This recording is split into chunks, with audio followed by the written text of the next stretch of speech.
Tournez-la, pliez-la. Le rang d'une matrice reste inébranlable. Dans cet exercice, on va montrer que toute matrice ressemble à une matrice plus simple qui contient que des zéros, sauf des 1 sur une partie de la diagonale avec autant de 1 que son rang. On va en déduire que A et sa transposée ont le même rang. On introduit E et F, deux espaces vectoriels de dimensions respectives n et p et de bases respectives b et c. On introduit U, une application linéaire de E vers F, dont la matrice dans les bases b et c est A. On note S, un supplémentaire du noyau de U, alors la dimension de S vaut le rang de U, qui vaut R, car le rang de U est égal au rang de A. On introduit E1 jusqu'à ER, une base de S, et ER plus 1 jusqu'à EN, une base du noyau. Ainsi, par concaténation de deux bases de deux sous-espaces vectoriels supplémentaires, B', la famille E1 jusqu'à En, est une base de E.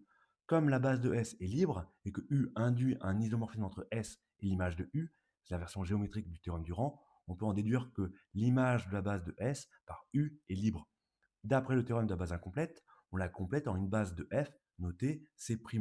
On va déterminer la matrice de U dans les bases B' et C'.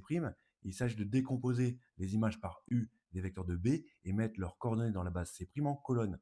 Le premier vecteur est U de E1, que l'on peut écrire comme une fois U de E1 plus 0 fois tous les autres vecteurs. Ainsi, dans la première colonne, il y a un 1 suivi par des 0.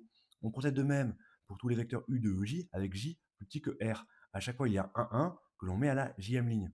Comme ER plus 1 jusqu'à En sont des vecteurs dans le noyau de U, leur image par U est nulle, donc leurs coordonnées sont nulles, ce qui fait que l'on met des colonnes de 0. Ainsi, la matrice de U dans les bases B' et C' contient que des 0, sauf sur les R premières coefficients de la diagonale qui contiennent des 1. On obtient ainsi la matrice JR.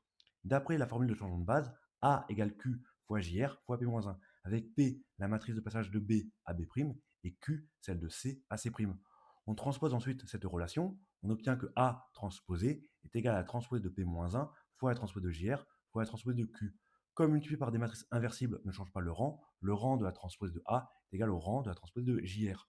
Or, les P-R dernières colonnes de la transposée de JR sont nulles et les R premières colonnes sont linéairement indépendantes. Ainsi, le rang de la transposée de JR vaut R. On peut en conclure que A et sa transposée ont le même rang.